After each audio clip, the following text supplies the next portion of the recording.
Oi, pessoal, tudo bem? Estamos aqui para falarmos, darmos continuidade, né, à nossa Semana da Família. Ontem, aliás, sábado e domingo, né, por questões de grande enxaqueca, não consegui fazer a nossa live, mas estamos iniciando hoje. Dando continuidade, né, à nossa Semana da Família, e vamos falar aqui do que nós tínhamos prometido, que é sobre os transtornos sexuais, né? E aí eu vou estar dando um tempinho para que as pessoas possam entrar, né? Nós já temos aqui o Matheus. Agradecemos, Matheus, a tua participação. Um grande abraço, né? Boa noite. Vamos aguardar mais um pouquinho para que as pessoas possam estar entrando. E como eu falei, eu sempre gosto de usar nas minhas lives material, né, teórico, embasamento teórico, para que a gente não fique falando de achismo, né? Mas para que a gente tenha um embasamento, para que a gente tenha um respaldo teórico. E como eu mostrei na live passada, nós vamos estar usando o livro Psicopatologias, tá? E nós vamos estar usando também o DSM-5, para que a gente possa falar um pouquinho dos transtornos, né? A Mari entrou aqui, que legal, Mari, seja bem-vinda, um abraço. O Sandro, né, o meu querido amado. E aí, Alexandra, sejam bem-vindos todos. E aí a gente vai falar sobre o que são, a gente pode chamar de disfunções sexuais, parafilias, né, que são os transtornos ou as disfunções sexuais que são desenvolvidas devido a vários processos. A gente não tem como mensurar aqui, por exemplo, as causas específicas, porque cada pessoa pode apresentar uma causa diferente, mas está relacionado a muitas questões, né, psicológicas que as pessoas podem ter, questões físicas também, ou até dentro do contexto ambiental. Por exemplo, um trauma, né, que essa pessoa vivenciou durante a vida, a própria questão fisiológica, biológica, porque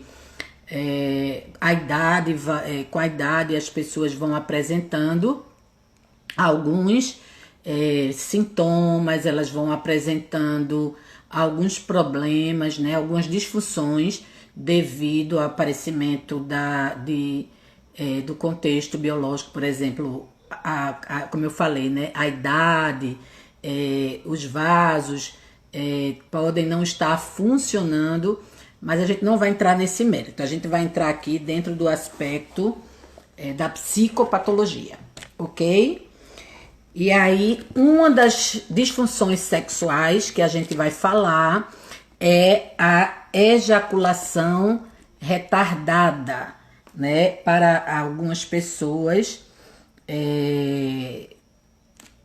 que não conhecem, a gente tem a ejaculação precoce, quando você ejacula rápido demais, e nós temos a ejaculação retardada, ou seja, quais são os sintomas, o que é que você pode sentir nessa disfunção, o que é que pode acontecer nessa disfunção. Você tem um retardo, tá, acentuado na ejaculação, e baixa frequente, marcante ou ausência de ejaculação.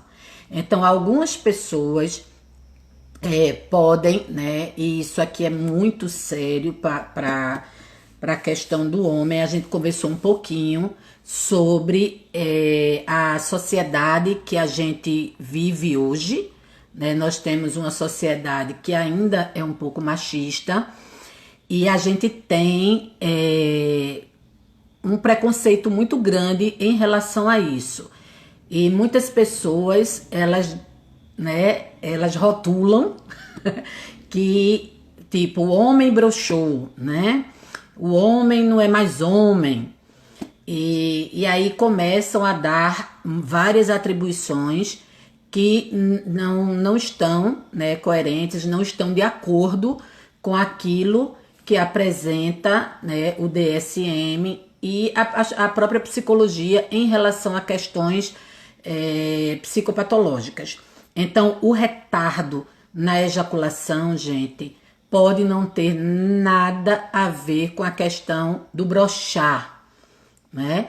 A pessoa pode estar sofrendo de algumas questões que a gente não vai entrar aqui. A gente tem até aqui alguns pontos que podem trazer a questão do retardo, né, na ejaculação, mas a gente não vai ter como se aprofundar nisso, tá? Pelo menos não é o objetivo da nossa live. Mas é importante a gente perceber que existem essas parafilias, existem essas disfunções e que não necessariamente eu estou deixando de ser mais homem, eu não estou sendo homem porque eu estou tendo uma ejaculação retardada ou muitas vezes eu não estou conseguindo ejacular, tá? Boa noite, Verônica, seja bem-vinda, viu? E aí a gente vai falar de um outro transtorno, tá? De uma outra disfunção sexual, que é a questão do transtorno erétil, né? O que seria esse transtorno erétil, gente? E aí a gente vai falar um pouquinho sobre a dificuldade acentuada em obter ereção durante a atividade sexual. Ou seja, dificuldade acentuada em manter uma ereção até o fim da atividade sexual. Diminuição acentuada na rigidez erétil. Ou seja, quando o homem não consegue manter a ereção por muito tempo, quando o homem, ele durante o processo, né, do ato sexual, ele não consegue ficar muito tempo ou, vamos dizer, não consegue manter a ereção tão acentuada quanto mantinha antes. É aquilo que a gente pode falar do pênis, mais ou menos, vamos dizer, mole, né? A gente pode usar essa expressão. Isso não tem nada a ver com a masculinidade do homem, tá? E a gente vai falar aqui de alguns problemas também. A gente vai falar de alguns outros fatores que podem acarretar isso, que não está no DSM, né? Ou tá como sendo um transtorno diverso não especificado, mas é muito importante a gente compreender que essas disfunções, elas podem ocorrer e não são, vamos dizer, como a gente falou aqui, falta de masculinidade, ou não se referem à questão de você estar broxando, ok? E a gente precisa, é importante, por que a gente está trazendo isso aqui? Porque é importante que você perceba que a partir do momento que você apresenta uma disfunção, você, né, precisa buscar uma ajuda para entender as causas. O que é que está trazendo esta disfunção sexual? Porque muitas vezes o que é que acontece? As pessoas não conseguem dar conta, né? Vamos identificar o problema e acabam trazendo outras comorbidades, ou seja, acabam trazendo mais problemas psicológicos relacionados a alguma dessas disfunções. E isso só faz piorar mais ainda a disfunção, pode acentuar até mais, ok? E aí, um outro transtorno que a gente pode apresentar, uma outra disfunção, que é chamada do transtorno de orgasmo feminino. Tá? A gente vê que, como eu falei, a gente vive numa sociedade machista, mas não necessariamente essa dificuldade do orgasmo, da ejaculação, ela acontece só com o homem, ok? E aí, quais são os sintomas que podem acarretar e causar na mulher? É um retardo acentuado, ou seja, infrequência acentuada ou ausência de orgasmo, tá? Intensidade muito reduzida de sensações orgásmicas. A gente já falou, acho que até em outras lives, sobre a anorgasmia. Aqui a gente está falando do transtorno do orgasmo feminino. Então, tem mulheres que nunca conseguiram atingir o orgasmo. Por quê? Porque elas podem estar apresentando uma disfunção, um transtorno. Mas a gente também falou, né? Eu creio que não lembro se ficou salvo, porque a gente teve um problema na internet. Mas a gente falou também sobre a questão das pessoas que não conseguiam atingir o orgasmo devido a fatores, vamos dizer, relacionados à falta de conhecimento, né? Que é um ponto também extremamente importante que as pessoas apresentam por não conseguirem conhecer o seu próprio corpo, né? Não conhecem as áreas de prazer do seu corpo. Então, isso também traz, não é transtorno, tá? Mas eu faço questão da gente colocar aqui. Por quê? Porque na maioria das vezes as pessoas começam a sempre trazerem que tem um problema, né? Olha, eu tenho um problema, eu não sou normal, eu não consigo atingir o orgasmo.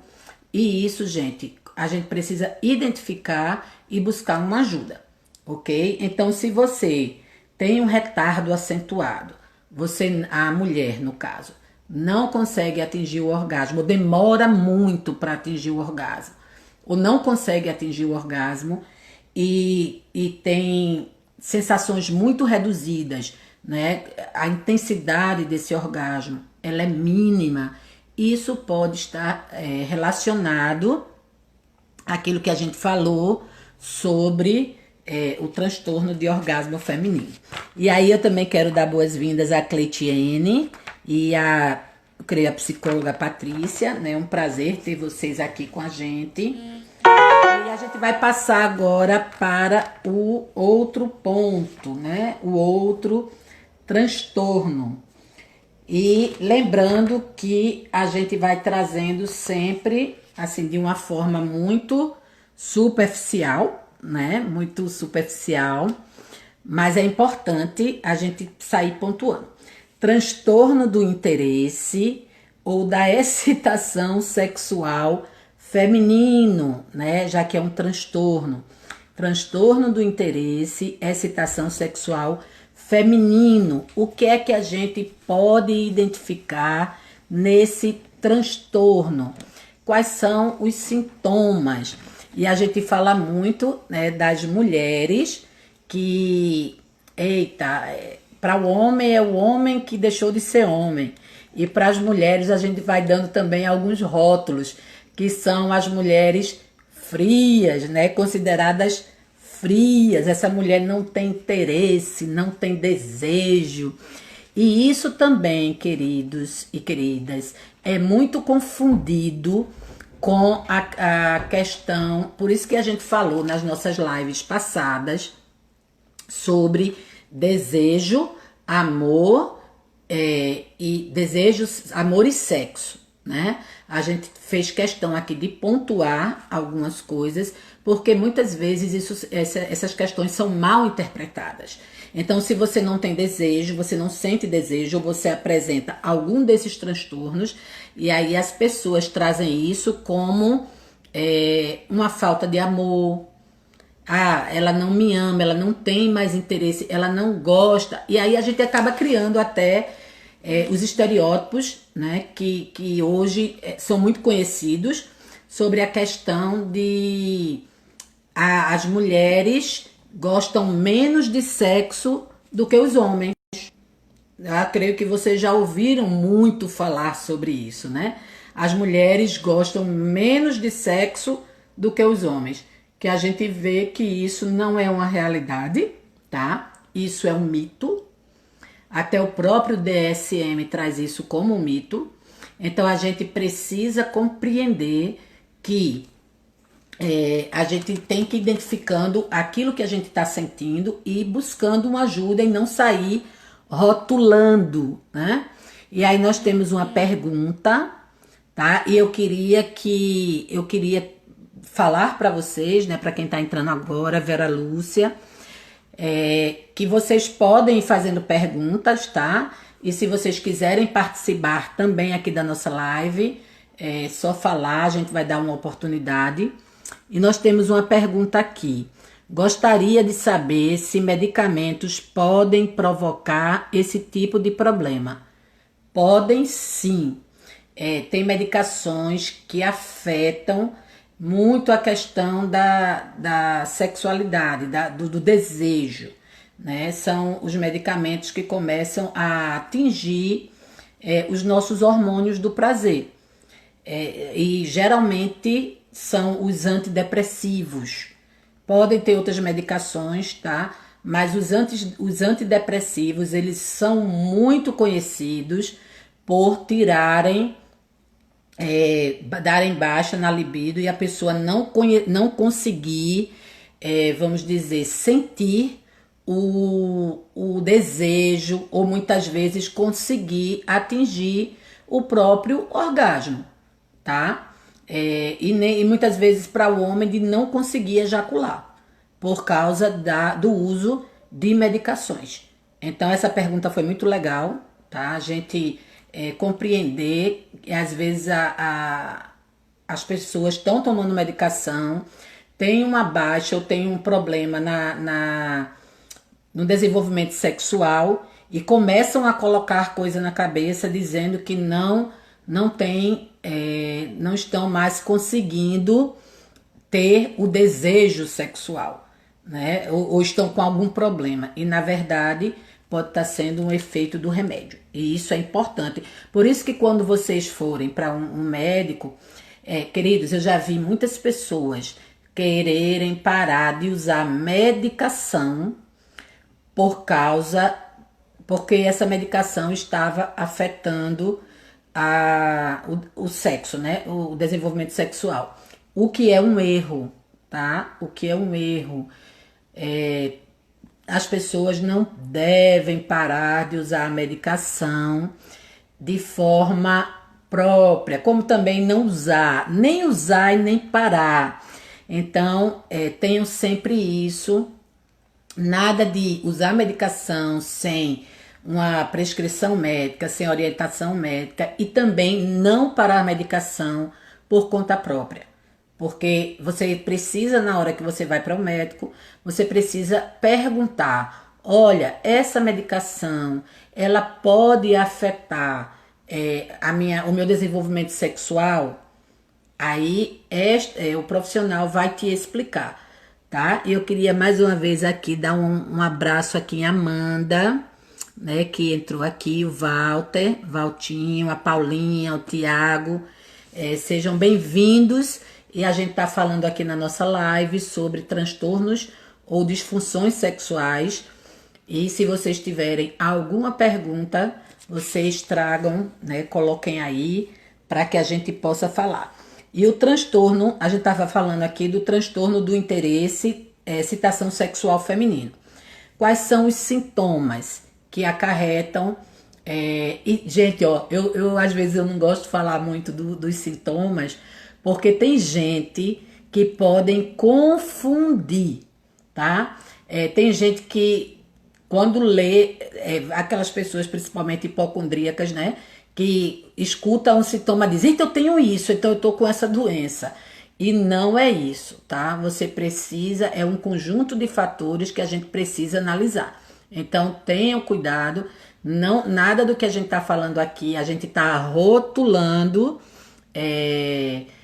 dizendo que você tem, ou você não deve também estar se diagnosticando, tá? Isso aqui é só pra gente ter uma noção, ok? Mas qualquer identificação de um transtorno desse, procura uma ajuda, procura um profissional para você tentar identificar se realmente é um transtorno ou não, ok? Quais são os sintomas? Ausência ou redução do interesse pela atividade sexual. Ausência ou redução dos pensamentos ou fantasias sexuais. E aí a gente não precisa entender, né, o que seriam essas fantasias. Nenhuma iniciativa ou iniciativa reduzida de atividade sexual e geralmente ausência de receptividade às tentativas de iniciativa feitas pelo parceiro. Ou seja, teu parceiro te procura e tu não tem vontade. Voltando a falar sobre outros tipos de questões, mas um transtorno de interesse ou de excitação sexual feminino pode estar relacionado a isso. Ausência ou redução na excitação, prazer sexual durante a atividade sexual em quase todos ou em todos os encontros sexuais identificados ou se generalizado em todos os contextos. Então, se em toda atividade sexual, todo momento que você é procurada, você não quer, você não consegue se excitar, você não tem desejo, então vamos dar uma parada, né? Ver o que está acontecendo. E aí, o último ponto, aliás, tem mais dois, tá? Ausência ou redução do interesse, excitação sexual em resposta a quaisquer indicações sexuais ou eróticas, internas ou externas. Ou seja, você visual, você não consegue ter excitação nenhuma, nem pensando, nem vendo lá teu esposo, nem no momento. Então, precisa isso não só em um momento ou em poucos momentos, mas em todos os momentos. E por fim, ausência ou redução de sensações genitais ou não genitais durante a atividade sexual em quase ou em todos os encontros sexuais. Se você não consegue sentir nada com toque, né, com toque vaginal, com a manipulação, então alguma coisa pode estar errada. Você pode ter desenvolvido um transtorno de interesse, né, como a gente falou, ou da excitação sexual feminino. Ok, gente? Se vocês, tá? Deixa eu dar mais um abraço aqui a Mileide, a Jusce, Elaine, Simone, tá? Sejam bem-vindas. A gente teve que fazer essa live um pouco mais cedo para não chocar com outras programações que estão sendo trabalhadas. Então, a gente preferiu adiantar um pouquinho, tá? E como a gente vai estar concluindo amanhã, a gente... eu divulguei hoje à tarde, né? Já foi um pouquinho tarde, mas aí a gente vai vamos dizer, falar um pouquinho sobre isso. E amanhã a gente vai concluir fazendo um apanhado geral, né, de relacionamentos. E amanhã, gente, eu vou fazer o sorteio, tá? De 3 pessoas ou 3 casais que estejam, que queiram ou que estejam precisando trabalhar alguma questão relacionada às suas emoções, relacionada ao seu relacionamento, ou alguma questão sua que você não consegue se relacionar.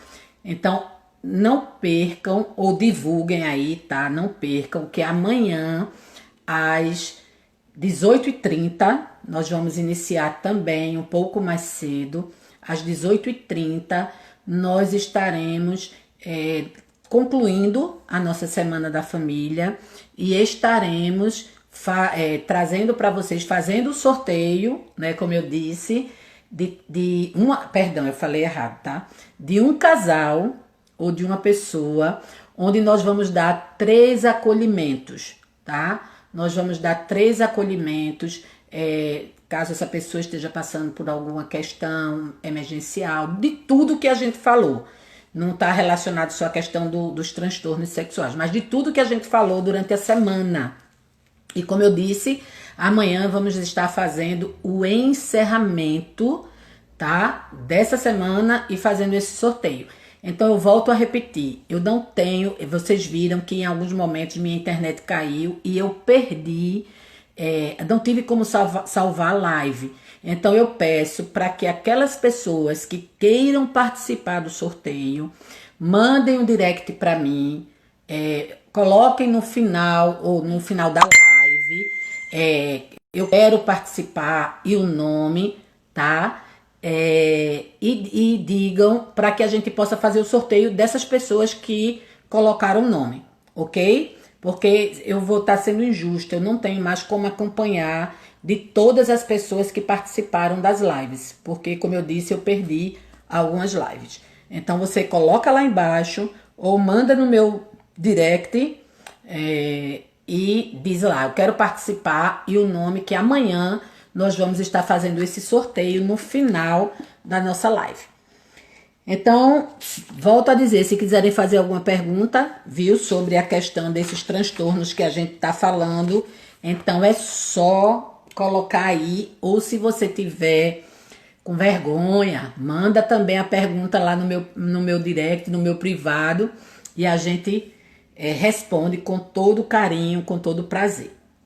E aí, mais um outro transtorno que a gente vai falar é o transtorno do desejo sexual masculino hipoativo, tá? Quais são os sintomas? O que é que acontece com esse transtorno, tá? São pensamentos ou fantasias sexuais eróticas e desejo para atividade sexual deficientes ou ausentes de forma persistente ou recorrente.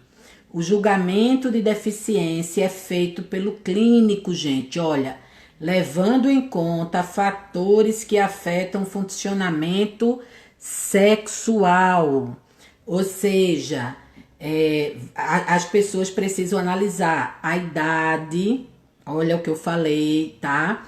E contextos gerais e socioculturais da vida do indivíduo, ou seja, se eu tenho uma redução no meu interesse sexual, e aqui vocês vão perceber que está diferente de quê? Do que a gente falou lá no primeiro transtorno, sobre a questão de você não conseguir ter a ereção ou de você não conseguir a ejaculação, tá? Aqui você tem uma redução e isso pode estar relacionado a vários fatores, gente. Deixa eu dar um abraço aqui, tá? Ao pessoal que entrou agora, a Simone, tá? A Nayara, a Cristina, a Zica, um beijo, Zica, bem grande, Danilo, Manu, Thalita e Andreia. Ok, gente, é um prazer ter vocês aqui, tá? Sejam bem-vindos e bem-vindas. E a gente tá falando, como eu disse, sobre transtornos sexuais.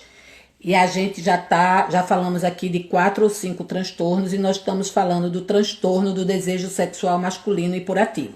Não se preocupem quem está entrando agora, porque eu vou deixar a live gravada. Eu espero que não aconteça nada com a minha internet.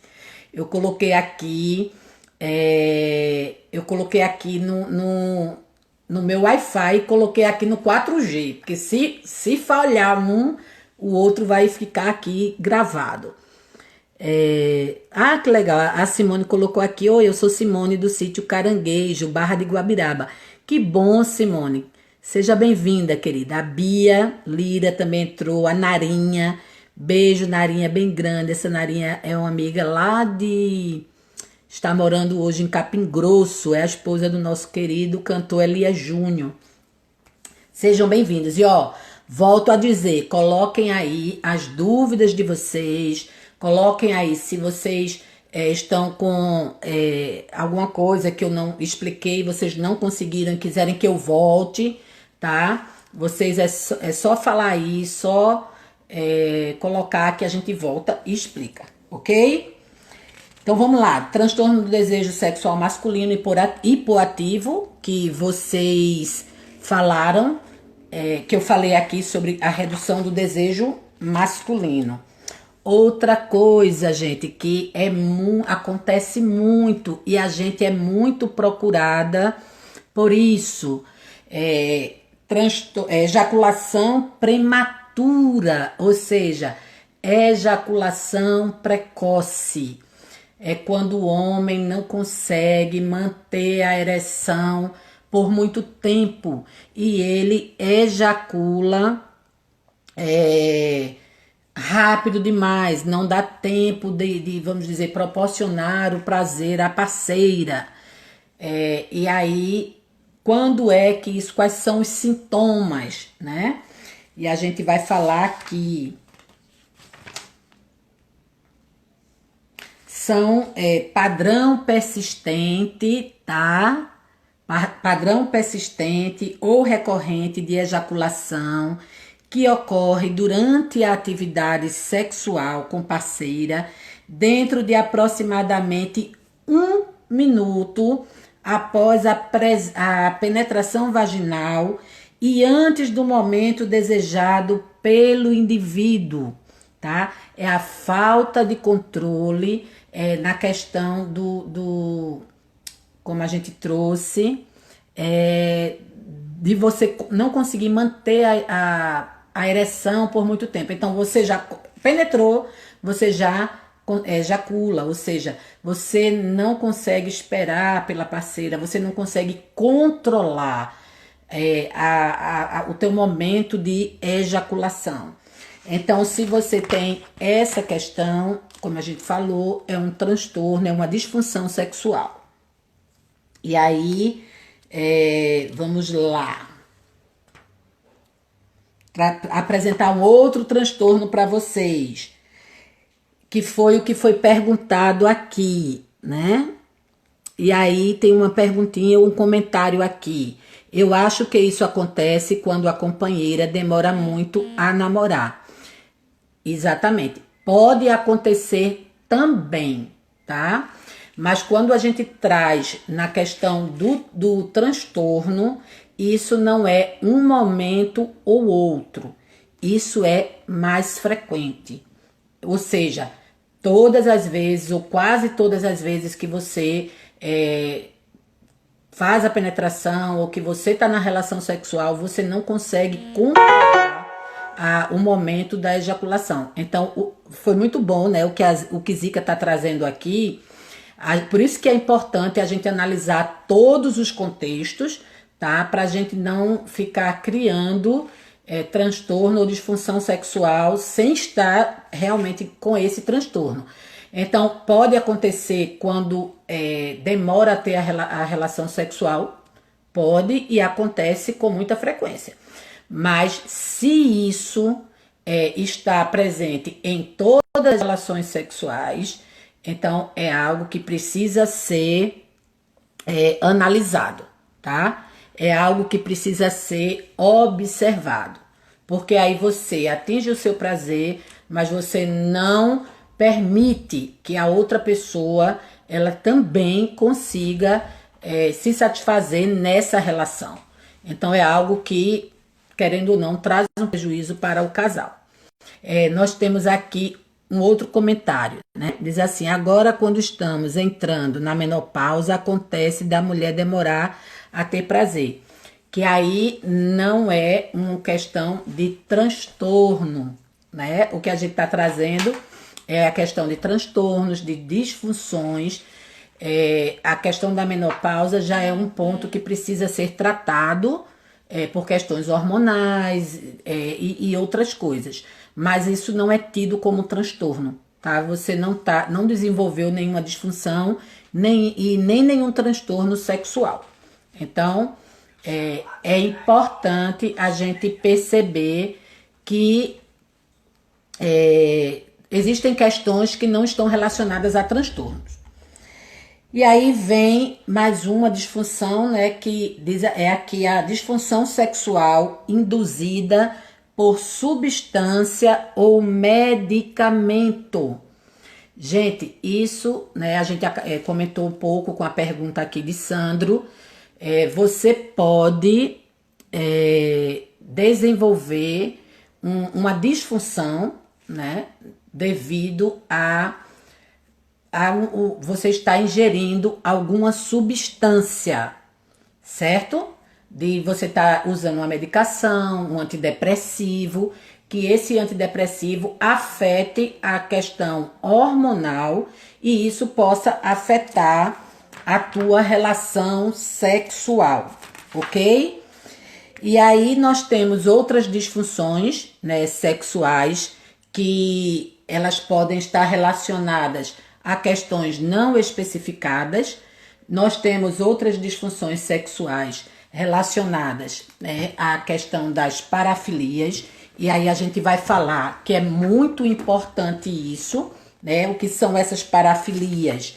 São transtornos que são desenvolvidos e precisamos, muitas vezes, buscar uma ajuda séria, né? Que é esses transtornos, como eu falei, eu gosto muito de usar o embasamento teórico, tá? E aí essas disfunções, esses transtornos que eu vou trazer está aqui no nosso livro de psicopatologias.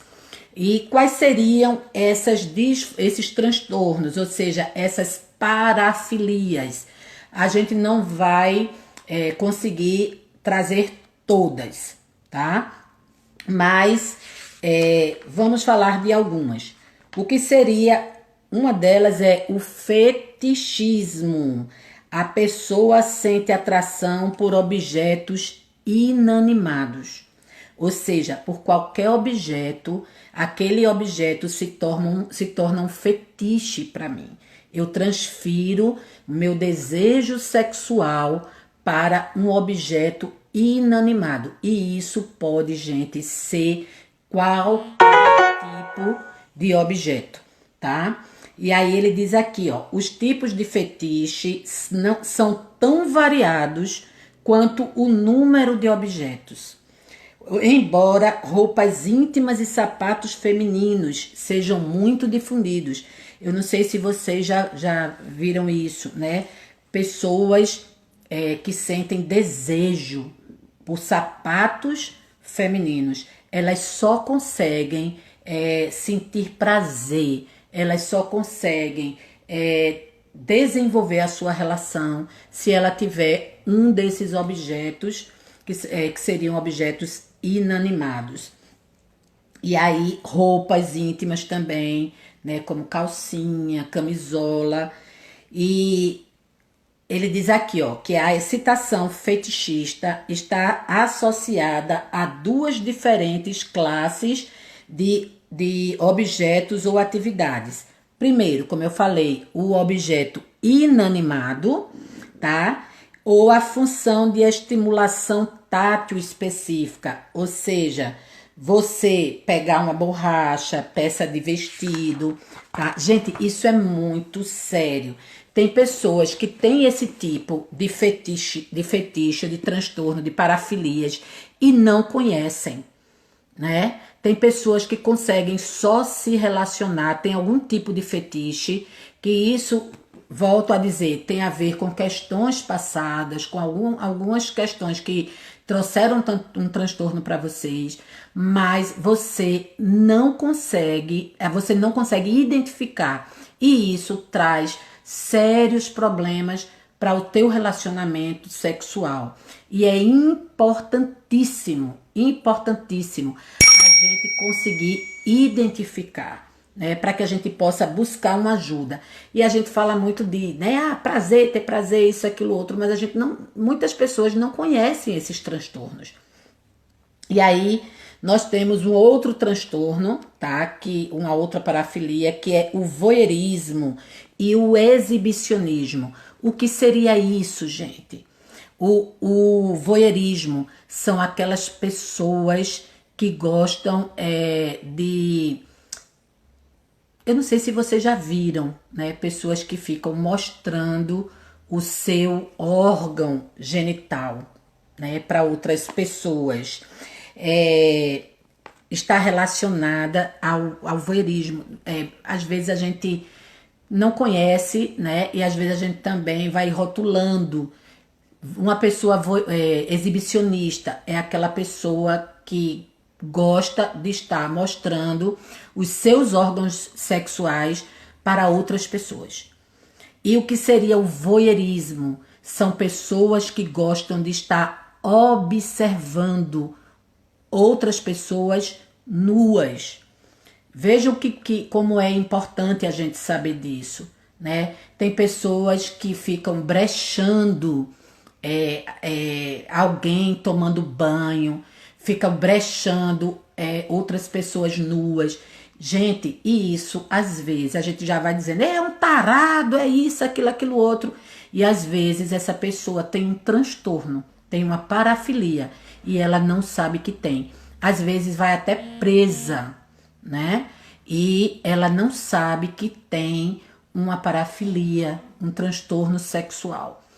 Tanto aqueles que gostam de ver, quanto aqueles que gostam de exibir, né? Você vê muito isso em praias, pessoas que estão lá e de repente colocam o seu órgão sexual, né, para fora e ficam se masturbando para outras pessoas.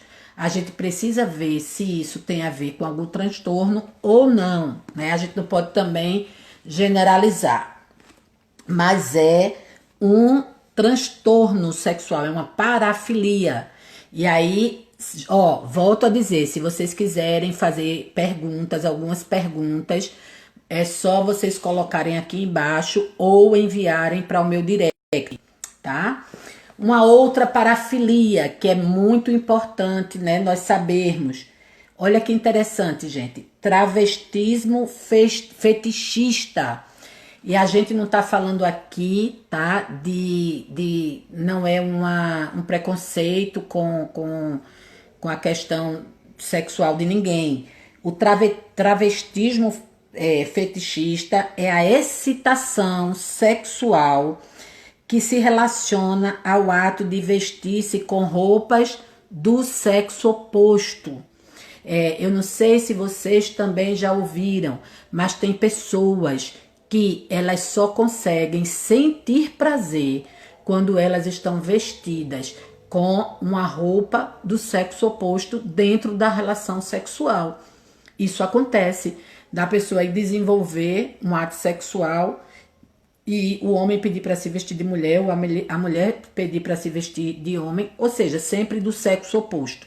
Então, isso também é muito importante, porque você vai identificar e saber o que é que está acontecendo com aquela pessoa. E aí a gente vai falar também, né? A gente tá quase concluindo aqui. A gente vai falar sobre o sadismo sexual e o masoquismo sexual. E aí vocês, tenho certeza que vocês já devem ter ouvido falar muito sobre isso. E quando é que isso acontece, né? Ele diz aqui que o sadismo e o masoquismo, eles estão associados a provocar dor ou humilhação, né? Quando é que você provoca dor ou humilhação? Quando você desenvolve o sadismo, tá? Isso dentro do contexto sexual. Você está na tua relação sexual e você gosta de fazer a outra pessoa sofrer sexualmente falando. E o masoquismo é quando você gosta ou sente prazer, tá? Dentro do contexto sexual. São aquelas pessoas que pedem para sofrer, ó, bate no meu rosto, bate em mim, me amarra, provoca dor. E aí, queridos, a gente precisa analisar isso com muito carinho. Por quê? Porque às vezes a pessoa não tem essa consciência. E a gente pode, às vezes, estar lidando com pessoas muito próximas, pessoas dentro do nosso convívio, que podem ter esse tipo de transtorno, esse tipo de parafilia, que traz um sofrimento para ela. Lembrem, nenhuma dessas questões ela está isenta de sofrimento, tá? Elas não fazem isso porque querem. A gente percebe que está tendo o quê? Um sofrimento, é um transtorno, é uma parafilia. Tá? Então, a gente precisa... Por isso que eu gosto muito, né? E meu objetivo aqui de estar fazendo essas lives da família é a gente esclarecer, trazer informação para que muitas vezes a gente possa ajudar outras pessoas, ou às vezes até a gente mesmo pode estar sofrendo de algum transtorno, de alguma parafilia e não saber, né?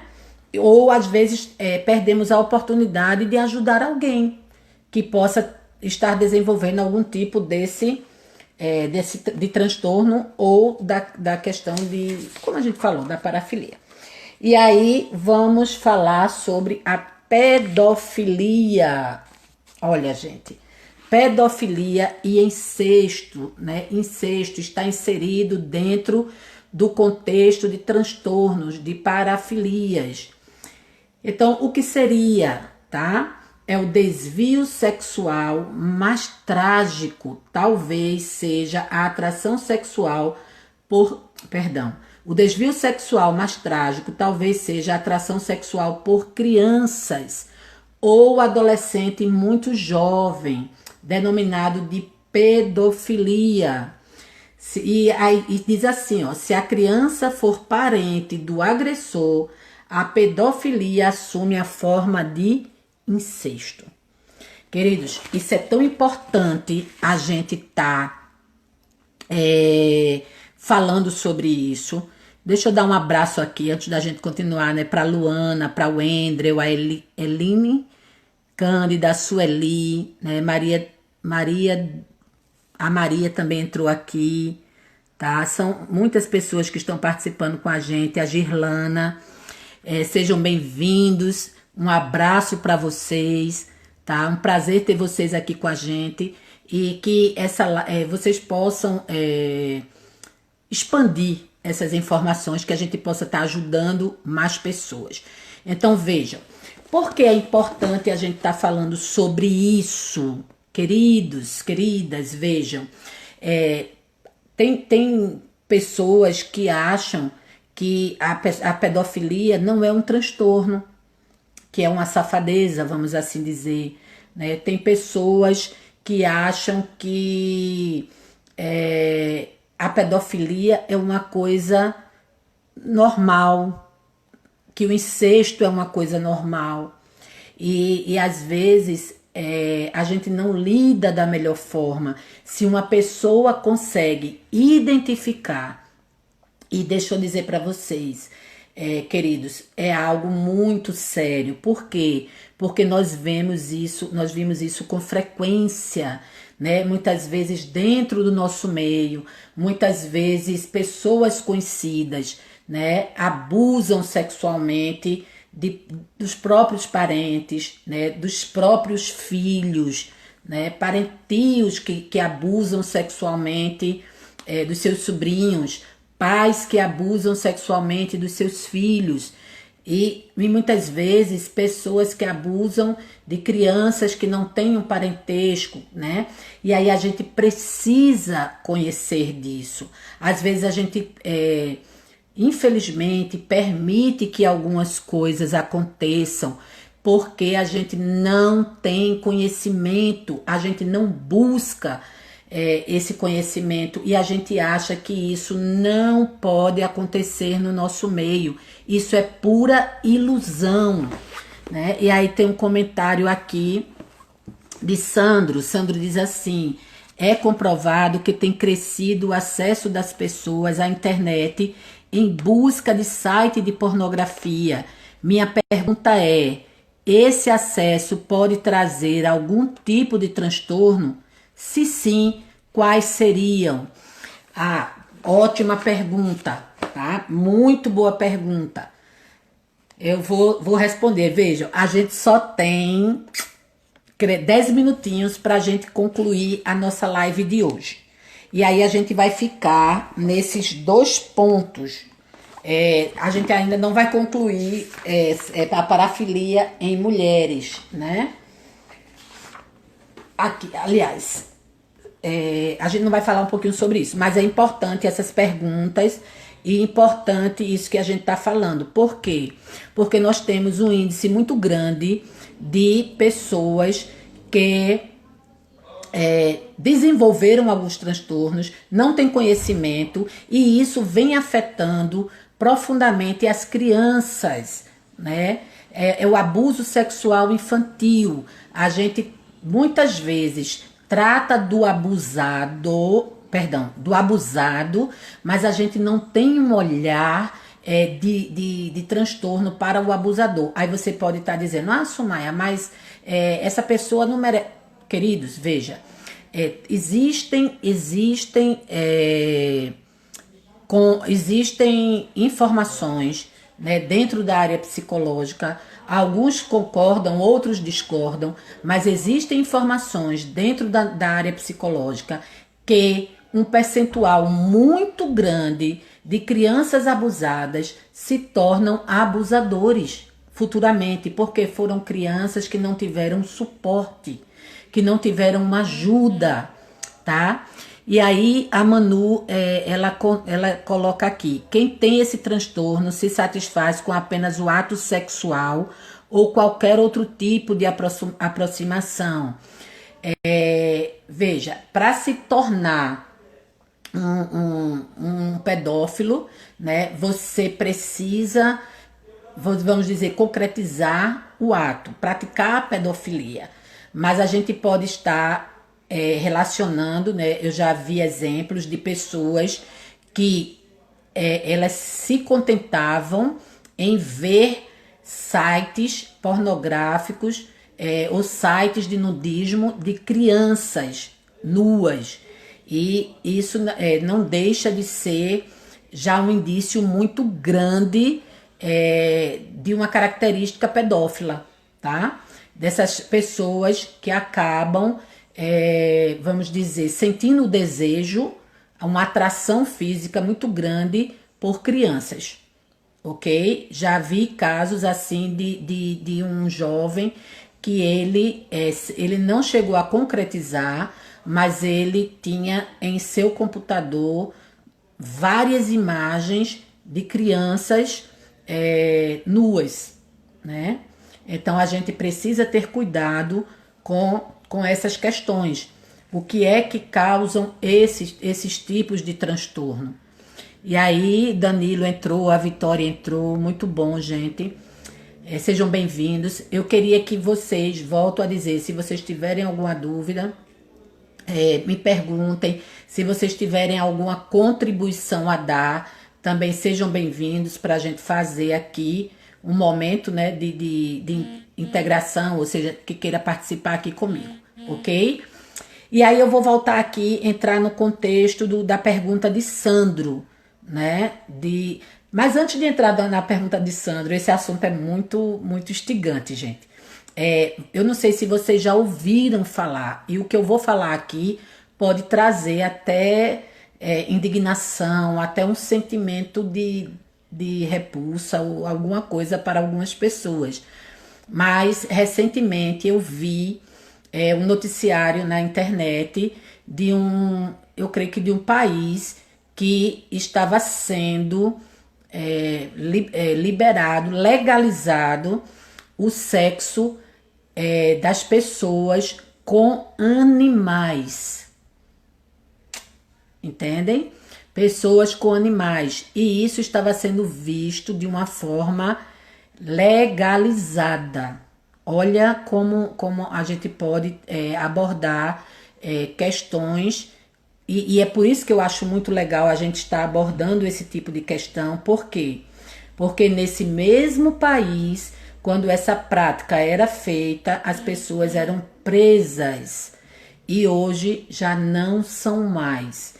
Então a gente vê que a questão da construção de significados, de como a gente vai reconstruindo esses significados, afetam profundamente a nossa prática.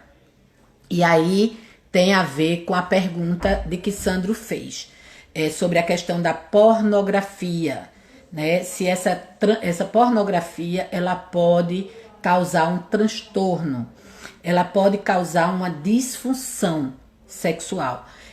Já vi muitos casos também de pessoas que não conseguiam ter uma relação sexual com o parceiro se não estivesse presenciando sites pornográficos. Ela não conseguia atingir o orgasmo se não estivesse presenciando, assistindo um site pornográfico. Já vi muitos casos de pessoas que não conseguiam se libertar de sites pornográficos associado à questão da masturbação. Então vejam, queridos, são muitas coisas que a gente pode até, né, estar praticando e não consegue identificar isso como um transtorno, não consegue identificar isso como uma disfunção. E isso pode acarretar, como a gente falou, eu acho que não ficou gravada, né? Mas a gente falou do aspecto da masturbação também, ou da compulsão sexual de pessoas que querem sexo constantemente, pessoas que buscam, tem a questão da masturbação constante, né? Compulsivamente, e a gente falou um pouquinho sobre essas questões. E aí, vem uma perguntinha aqui, né? O que nós podemos fazer quando conhecemos pessoas avisadas em ver pornografia? Quando conhecemos pessoas avisadas. Pelo que eu entendi da pergunta, né? Essa pessoa, ela já sabe, né? Já foi avisada e não consegue parar. É isso? Aliviadas em pornografia. Eu creio que você está querendo trazer de pessoas que têm essa dependência, né? Em sites pornográficos. Eu creio que a pergunta seja essa. Isso, pessoas viciadas, ou seja, pessoas que tenham dependência. Primeiro ponto, você precisa tentar ajudar essa pessoa, né?